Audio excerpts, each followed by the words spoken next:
அண்ணா ஒரு நிமிஷம்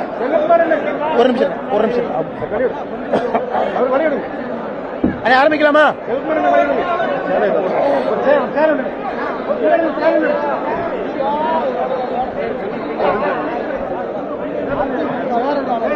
அண்ணா கொஞ்சம் சத்தமா சொல்லுங்க.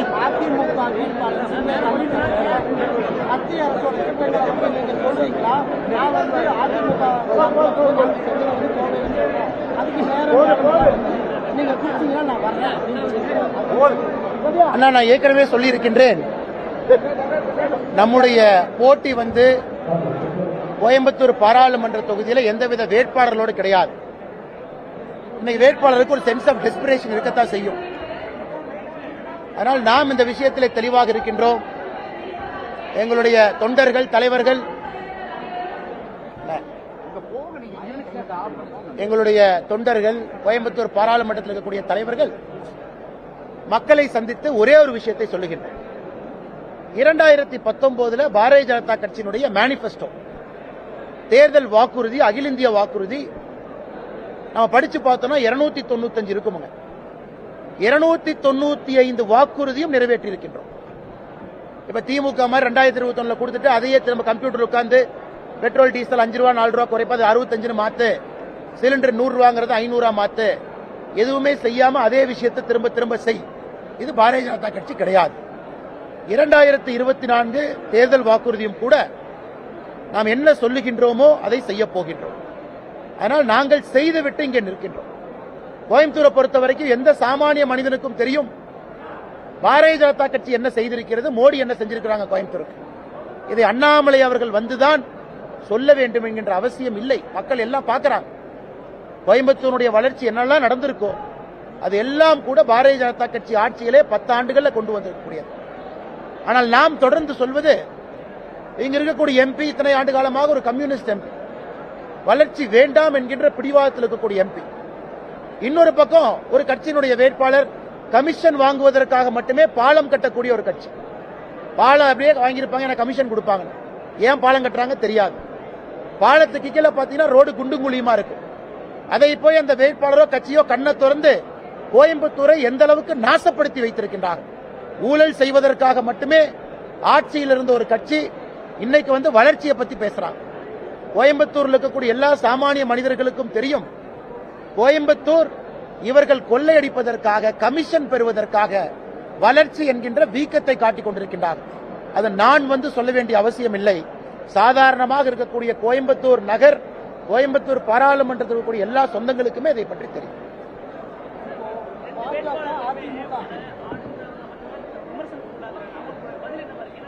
அதாவது நான் ஏற்கனவே சொல்லிட்டேன், என்னுடைய சண்டை ஒரு வேட்பாளரை கொண்டு வந்து இந்த வேட்பாளரை பாருங்க, இந்த வேட்பாளரை பாருங்க, இந்த வேட்பாளரை பாருங்க, அதுக்காக இந்த தேர்தலுக்கு வரலீங்க ஐயா. நாம் இங்கே வந்திருப்பது ஒரு முக்கியமான நோக்கம். அடுத்த 700 நாட்கள் 2026 சட்டமன்ற தேர்தலுக்கு முன்பாக கோயம்புத்தூர் பாராளுமன்றத்தை எப்படி மாற்றி காட்டப் போகின்றோம் என்கின்ற சவாலுக்காக இங்கே வந்திருக்கின்றோம். மக்களுடைய அன்பை பெற்று கோயம்புத்தூர்ல உண்மையான வளர்ச்சி, நான் ஏற்கனவே சொல்லியிருக்கிறேன், மோடி அவர்களுக்கும் மத்திய அமைச்சரவைக்கும் கோயம்புத்தூர் மக்களுக்கும் இந்த அண்ணாமலை ஹாட்லைனாக இருப்பார். Annamalai is Hotline. கோயம்புத்தூரினுடைய நம்முடைய பாரதிய ஜனதா கட்சி தேசிய ஜனநாயக கூட்டணி தலைவர்கள் இருக்கிறாங்க. என்னுடைய வேலை இங்க ஹாட்லைனா வேலை செய்யறது. ஒரே ஒரு பட்டன், அதற்கான தீர்வு இந்த அண்ணாமலை. யாரை பார்க்கணும்? மத்திய அரசு இருந்து ஒரு வேலை கொண்டு வரணும், கொண்டு வந்துடும். மத்திய அரசு ஒரு கோரிக்கை வைக்கணும், கொண்டு வரும். தொழிற்சாலைகளுக்கு ஒரு பிரச்சனை உங்களுக்கு தெரியும். தொழிற்சாலைகளுக்கு பிரச்சனை வருவதும் அரசு அதை சரி செய்வதும் ஒரு சைக்கிளிக்கல் பினாமினன். ஆனா பிரச்சனை இருக்கு, ரெப்ரசன்டேஷன் கொடுக்கணும், சரி பண்ணணும், நாங்க இருக்கோம். ஆனால் நான் இங்கே கொண்டு வருவது, பாரதிய ஜனதா கட்சி கொண்டு வருவது, தேசிய ஜனநாயக கூட்டணி மக்கள்கிட்ட கொண்டு வர்றது, உங்களுக்கும் மத்திய அரசுக்கும் இணைப்பு பாலமாக மிக வேகமாக வேலைகளை செய்து கோயம்புத்தூருக்கு உண்மையான வளர்ச்சியை கொடுப்பதற்காக வேட்பாளராக நான் களமிறங்கி இருக்கின்றேன். இதோ 2 வேட்பாளர்கிட்ட 2 கட்சியிட்டோ சண்டை போடுற. அதே நேரத்தில் மாற்று அரசியல். இன்னைக்கு தமிழ்நாட்டினுடைய அரசியல் பாத்தீங்கன்னா பணபலத்தை வைத்து தீர்மானிக்கக்கூடிய அரசியல்ல, மக்களை நம்பி, சாமானிய மனிதர்களை நம்பி ஒரு சாதாரணமான மனிதர்கள் இந்த அரசியலை ஜெயிக்க முடியும் என்கின்ற நம்பிக்கையிலும் இந்த 2024 பாராளுமன்ற தேர்தலில் களமிறங்கி இருக்கிறது. எடப்பாடியார் என்ன சொல்லியிருக்கிறாருன்னா, நீங்க செலவே பண்ண மாட்டேன்னு சொன்னீங்க, ஆனா அவர் 1 ரூபா டீ குடிக்கிறதுக்கு கூட நம்ம செலவு பண்ணாம எப்படி பண்ண முடியும் அப்படின்னு. எடப்பாடி அண்ணங்கிட்ட பிரச்சனை என்னன்னா, ஒருத்தர் என்ன சொல்றாங்கன்னு முழுமையா கேட்கறது இல்ல. முழுமையா கேட்கறது கேட்கக்கூடிய தன்மையெல்லாம் இழந்துட்டாங்க. ஏன்னா அரகன்ஸ் வந்துருச்சு. நாம் சொல்லி இருப்பது ஓட்டுக்கு பணம் கொடுக்காம கோயம்புத்தூர்ல ஜெயித்து காட்ட முடியும் என்பது நம்முடைய சவால். நீங்க மத்த கட்சிகளை இதே சவால் விட சொல்லுங்க. மக்களின் மீது நம்பிக்கை இருக்கிறனால அதை சொல்றோம். இன்னைக்கு பாரதிய ஜனதா கட்சியினுடைய தொண்டன் யாரு கான்ட்ராக்டர் இல்ல, யாருமே ஹைவே கான்ட்ராக்டர். நீங்க சொன்ன கட்சியினுடைய தலைவர் யாரையெல்லாம் நிறுத்திருக்காங்க பாருங்க. யாரையெல்லாம் திருச்சியில் நிறுத்திருக்காரு, யாரையெல்லாம் இங்கெல்லாம் நிறுத்திருக்காங்க, எத்தனை ஹைவே கான்ட்ராக்டர் நிக்கிறாங்க. அவங்க ஆண்ட பொழுது சம்பாதித்த பணம் எல்லாம் யாரு கையில் இருக்கோ அவர்கள் தான் இன்னைக்கு பாதி பேர் வேட்பாளர்கள். அது சாமானிய மக்களுக்கு அந்த வேட்பாளர் லிஸ்ட பார்த்தாவே தெரியும். ஆனா பாரதிய ஜனதா கட்சியினுடைய தொண்டன், தேசிய ஜனநாயக கூட்டணியுடைய தொண்டர்கள் தங்களுடைய கை காசை போட்டு வேலை செய்யறாங்க. சுவரமுறமா கை காசு. அவங்க பெட்ரோலுக்கு பணம் போட்டுக்கிட்டு பெட்ரோல் அடிச்சுட்டு ஒரு 4 வீடு ஏறி இறங்கணுமா ஏறி இறங்குறாங்க. இதுதான் மாற்று அரசியல். இது மாற்று அரசியல் செய்யாம கல்லாப்பெட்டி கட்டினவங்களுக்கு எப்படி தெரியும்? அதனால் யார் என்ன பேசுறாங்கன்னு காது கொடுத்து கேட்க வேண்டும். நாங்கள் சொல்லக்கூடிய மாற்று அரசியல் என்ன? எடப்பாடி என்ன டீ குடிக்கணும்னா கூட யார்ட்டையோ பணம் வாங்கி தான் டீ குடிப்பாராட்டிருக்கு. அதனாலதான் டீ குடிக்கிறது எக்ஸாம்பிளா கொடுக்குறாங்க. நாங்க அப்படி இல்ல, டீ குடிக்கணும்னா கூட சொந்த காசுல டீ குடிப்போம். அதான் எங்களுக்கும் அந்த தலைவர்களுக்கும் அந்த கட்சிக்கும் இருக்கக்கூடிய அடிப்படை வித்தியாசம்.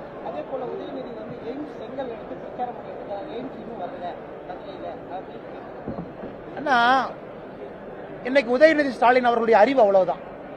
ஒரு செங்கலை கையில் எடுத்து ஒரு செங்கலை கொண்டு போய் பாருங்க பாருங்கன்னு சொல்ற அளவுக்கு தான் அறிவு இருக்கு. அதனால்தான் தொடர்ந்து சொல்றோம், அரசியல்ல பக்குவப்படாதவர்கள், அறிவு இருக்கக்கூடியவர்கள், மக்களுக்கு சமுதாய பணி செய்பவர்கள் இவங்கெல்லாம் வராம வெறும் ஒரு தாத்தா அப்பா பேர் இனிஷியலை வச்சு வந்தாங்கன்னா ஒரு செங்கலை தூக்கிட்டு ஒரே செங்கலை காட்டக்கூடிய புத்தி மட்டும்தான் இருக்கு. இன்னைக்கு திமுகவுடைய தேர்தல் வாக்குறுதி நான் எத்தனை இடத்துல நான் சொல்றேன். அக்ரிகல்ச்சர் காலேஜ் மதுரை எங்க போச்சு? 2009 ஆட்சி காலத்துல நாங்க சிப்காட் கட்டுவோம், எங்க போச்சு? செங்கல் எங்க போச்சு? இன்னைக்கு நாம் உறுதியாக சொல்லி இருக்கின்றோம், 2026 ஃபர்ஸ்ட் ஹாஃப்ல எய்ம்ஸ் மதுரை மக்கள் பயன்பாட்டுக்கு வரும். டெண்டர் முடிஞ்சிருச்சு, வேலை நடக்குது. ஆனா நீங்க அவருடைய தாத்தா கலைஞர் கருணாநிதி புலித்தலையில கொடுத்த தேர்தல் வாக்குறுதி நிறைவேற்றல. நான் சவால் விடுக்கிறேன், அவர் கொடுத்த தேர்தல் வாக்குறுதி அவர் வாயில சொன்னதை நான் சொல்றேன். புலித்தலை தேர்தல் நடந்து எத்தனை ஆண்டுகள் ஆகியிருக்கிறது. அவங்க தாத்தா குளித்தலையில சொன்ன தேர்தல் வாக்குறுதி நிறைவேற்றல. ஆனால் நாங்கள் சொன்ன 295 நிறைவேற்றிருக்கோம். எய்ம்ஸ் மதுரை 2026 முன்பகுதியில் வரும் என்பதையும் சொல்லியிருக்கோம். அதற்கான டைம் லைன் கொடுத்திருக்கோம். ஆனா இவங்க 33 மாத காலமாக இவர்கள் செய்த சாதனையை சொல்லல. இவங்க என்ன பண்ணிருக்காங்க காணா. இவங்க செஞ்ச ஒரு 2 சாதனையை காணா. இன்னும் நெகட்டிவ் பாலிடிக்ஸ் தூக்கிட்டு சுத்துறாங்க.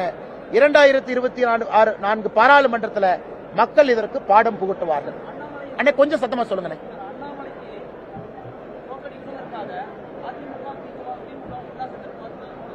ஆனா அதிமுக திமுக இப்ப ஒன்னா சேரல, ஏப்ரல் 10ஆம் தேதி ஒன்னா சேருவாங்க. நான் அதிமுக திமுக ஒன்றாக சேருவதை கடைசி 10 நாள்ல எதிர்பார்க்கிறேன். ஏன்னா அன்னைக்கு தான் பங்காளி கட்சிகளுடைய சுயரூபத்தை நீங்க பாப்பீங்க. இன்னைக்கு 2 பேரும் தேர்தலில் நிற்பது கம்யூனிஸ்ட் கட்சி வேண்டாம், திமுக வரணும். ஏன்? பணபலத்தை படைபலத்தை வச்சு அண்ணாமலையை தோற்கடிக்கல. திமுக காரங்க என்ன வேலை? MP election. அதே போல அதிமுக காரங்க சுத்தி சுத்தி வர்றாங்க. அதனால் நீங்கள் சொல்வது ஏப்ரல் 10ஆம் தேதிக்கு மேல கடைசியில அவங்க 2 வேட்பாளர், ஒரு வேட்பாளர் விட்டு கொடுத்து இன்னொரு வேட்பாளர் நிறுத்தி ஓட்டு டிரான்ஸ்பர் பண்றதுக்கு முயற்சி பண்ணுவாங்க. இது கேரளால பார்த்திருக்கோம், பல இடத்துல பார்த்திருக்கோம். கோயம்புத்தூர்ல தமிழக அரசியல்ல முதல் முறையாக இங்க நடக்கும். அதையெல்லாம் தாண்டிதான் நம்முடைய வெற்றி.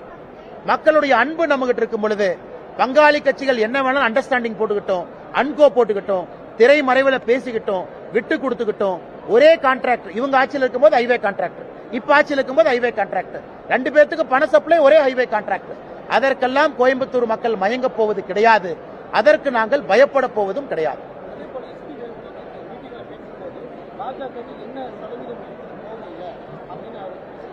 அண்ணா, நான் ஏற்கனவே சொல்லி இருக்கின்றேன், இவர்கள் யாரும் புரட்சி தலைவர் டாக்டர் எம்ஜிஆர் ஐயா கிடையாது என்பதை புரிந்து கொள்ள வேண்டும்.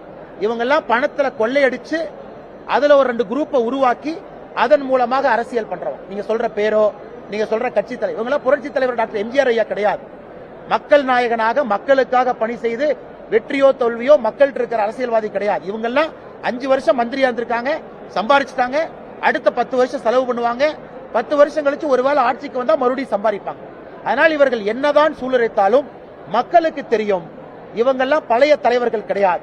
ஒரு பெனாயில் வாங்கினா 10 ரூபாய் 40 ரூபாய்க்கு வாங்க. கொரோனா காலகட்டத்தில் ஒரு ஹாஸ்பிட்டலுக்கு 100 ரூபாய் பில்ல பெட்ஷீட்டை 500 ரூபாய்க்கு எழுது. அப்படித்தானே கொள்ளையடிச்சவங்க.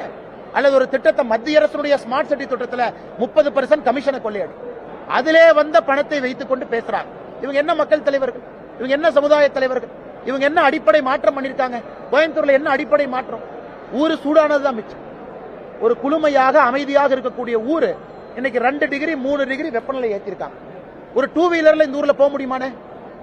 மாஸ்க் போடாம ஒரு மூச்சுல ஒரு துகள் கலக்காம போக முடியுமானே? ஒரு ஆரோக்கியமான சாலைகள் இங்க இருக்கானே? ஒரு நல்ல ஒரு பார்க் இருக்கானே? மக்கள் எங்கேயாச்சும் குழந்தைகளை கூட்டு நடந்து போக முடியுமானே? என்ன செஞ்சிருக்காங்க? என்ன வளர்ச்சிங்கிறாங்க? நீங்க வளர்ந்துட்டா வளர்ச்சியா? 10 வருஷம் மந்திரியா இருந்து கொள்ளையடிச்சு ஊழல் பணத்தை ஒரு இடத்துல பதுக்கி வச்சுட்டு அது தேர்தல் நேரத்தின் போது பணம் கொடுப்பதற்காக பணத்தை அள்ளி இறைத்தால் அது வளர்ச்சியா? அது வீக்கம். அது கோயம்புத்தூர் மக்கள் நன்றாக உணர்ந்திருக்கின்றாங்க. போஸ்ட்மேனா வேலை பார்க்கறதுக்கு ஒரு கட்சியா? 2024 ஆட்சிக்கு பாரதிய ஜனதா கட்சி வரப்போகுது. வேலை செய்வதற்காக நாங்கள் இருக்கின்றோம். மக்கள் எங்க கிட்ட கேள்வி கேட்க போறாங்க. நாங்க ஓட்டு போட்டா நீங்க மத்திய அரசு பேசி என்ன செய்றீங்க? போஸ்ட்மேன் நீங்க என்ன பண்றீங்க கேட்டா, இல்ல மத்திய அரசு யாராச்சும் வந்தா இதை போய் நாங்க செஞ்சு கொடுப்போம். அதுக்கு எதுக்கு பாராளுமன்ற தேர்தல் நிக்கிறீங்க? அல்லது இந்திய கூட்டணி வராது என்பது முழுமையாக தெரிஞ்சு எதுக்கு எவ்வளவு பிரச்சாரம்? அதனால் தமிழ்நாட்டு மக்களுக்கு தெரியும் மோடி ஐயா வரப்போறாங்க. கோயம்புத்தூர் மக்களுக்கு தெரியும் அவர்களோடு இருக்கக்கூடிய வேட்பாளர் நமக்கு வேண்டும். ஹாட்லைன் வேண்டும். ஒரு பட்டனை பிரஸ் பண்ணா தீர்வு வேண்டும். மக்கள் எக்ஸ்கியூஸ் கேட்கறதுக்கு இல்ல. எம்பி ஆயிட்டீங்க, ஏன் வேலை நடக்கல? இல்லைங்க ஆட்சி பிஜேபி வந்துருச்சு, நான் என்ன பண்றது? அதுதானே 10 வருஷமா எக்ஸ்கியூஸ். 10 வருஷமா என்ன காரணம் சொன்னாங்க? ஏன்னா கோயம்புத்தூர்ல விமான நிலைய வேலை நடக்கல, கோயம்புத்தூருக்கு ஏன் ரயில்வே ஸ்டேஷன் வேலை நடக்கல, கோயம்புத்தூருக்கு ஏன் சாலை வசதி நடக்கல? நாங்க என்னப்பா பண்றது? அங்க மோடி ஐயா இருக்கிறாங்க, நாங்க வேற கட்சி. அந்த எக்ஸ்கியூஸ் கொடுத்து எந்த வேலையும் செய்யாம தப்பிச்சிட்டு இருக்காங்க. இன்னைக்கு 2024 தேர்தல் அதற்கெல்லாம் பதில். நாங்க எக்ஸ்கியூஸ் கொடுக்க விரும்பலீங்கன்னா வேலை செய்கின்றோம். 700 நாட்கள்லயே நீங்க மாற்றத்தை பார்ப்பீங்க. 5 வருடம் கூட நீங்கள் பொறுத்திருக்க வேண்டாம். 2026 சட்டமன்ற தேர்தலுக்கு முன்பு இந்த மாற்றத்தை காட்டப் போகின்றோம் என்று சூளுரைத்து மக்களுடைய அன்புக்காக களத்தில் இருக்கு. ஆனா கோவை சார்ந்த தேர்தல் அறிக்கை உங்களுக்கு ஏப்ரல் 2வது வாரத்தில் ஒரு சட்டமன்றத்துக்கு ஒரு புக்காவே கொடுக்க போறோம். இருக்கக்கூடிய பிரச்சனைகள் எப்படி தீர்வு கொடுக்க போறோம், அல்லது அடுத்த கட்ட வளர்ச்சி எப்படி என்பது ஒரு சட்டமன்றத்திற்கும் 6 சட்டமன்றத்திற்கும் தனித்தனியாக. ஏன்னா இங்க பாத்தீங்கன்னா சூலூர் பல்லடத்தினுடைய பிரச்சனை வேறு, கோயம்புத்தூர் நகரத்தினுடைய பிரச்சனை வேறு, கவுண்டம்பாளையம் கொஞ்சம் தூரத்தில் இருக்கக்கூடிய பிரச்சனை வேறு, கோயம்புத்தூர் மத்திய பகுதியினுடைய பிரச்சனை வேறு. அதனால் எங்களை பொறுத்தவரை 6 சட்டமன்றத்திற்கும் தனித்தனியாக தேர்தல் வாக்குறுதி கொடுக்க இருக்கின்றோம். அது எல்லாத்துக்கும் டைம் லைன் போட்டு இதுக்குள்ள அதை செய்து காட்டுகின்றோம் என்று டைம் லைனோடு தாங்கன்னா 2024 தேர்தலை சந்திக்க போறோம். யார் சொன்னாங்கன்னா? ஆனா காலங்காத்தால 2 மணிக்கு போய் வீட்டுல கதவை தட்டி கைது பண்றாங்கல்ல, ஜனநாயகமா? சமூக வலைதளத்தில் ஒரு பதிவு போட்டா சேஷாத்ரி போன்றவர்களை கைது பண்ணி உள்ள வைக்கிறாங்க, ஹைகோர்ட் கண்டனம் தெரிவிக்குது. அது ஜனநாயகமா? அது ஜனநாயகமான்னு கேட்கிறேன். அதனால ஜனநாயகத்தை பற்றி பேசுவதற்கு ஒருவருக்கு தகுதி இல்லைன்னா எப்படி ரஷ்யால ஸ்டாலின்கிற பேரு ஜனநாயகத்துக்கு எதிராக இருந்தாங்களோ அதே மாதிரி தமிழ்நாட்டில் இருக்கக்கூடிய ஸ்டாலின் என்கின்ற பெயரும் ஜனநாயகத்துக்கு எதிராக தான் இருக்கிறார். 2 ஸ்டாலினுக்கும் ஒப்பிகை போட்டீங்கன்னா எந்தவித மாறுபாடும் இல்லை. அவங்க சீக்ரெட் போலீஸை வச்சு 2 மணிக்கு தூக்குவாரு, இவர் ஸ்டேட் போலீஸை வச்சு 3 மணிக்கு அரெஸ்ட் பண்ணுவார். அதனால ஜனநாயகத்தை பற்றி பேசுவதற்கு ஒரு கட்சிக்கு ஒரு தலைவருக்கு தமிழகத்திலே உரிமை இல்லை என்றால் அது அண்ணன் ஸ்டாலின் அவர். நன்றி அண்ணா. தேங்க்யூ அண்ணா.